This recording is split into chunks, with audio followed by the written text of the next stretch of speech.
Today I'm going to show you how to do the Martini on spin pull. For the Martini spin, you want to get your torso down far and your knee up high. I bend down to give my leg more room to go up high, and then I squeeze in all the way, making sure my knee is wrapped around the pole with no gaps between my skin and the pole.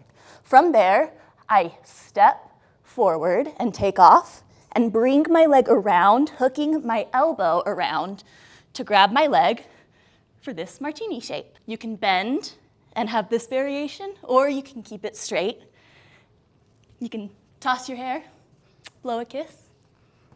A way to come out of this is you can just step down, or you can take it into other moves. For example, you can go into your hero,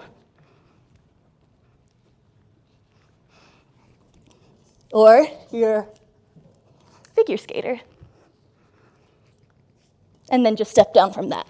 So there are lots of options for exiting. I'm Rachel, thank you so much for watching, and that's how you do the Martini. Be sure to like and subscribe for more Just the Tips, and we wish you the best of luck on your movement journey, darling.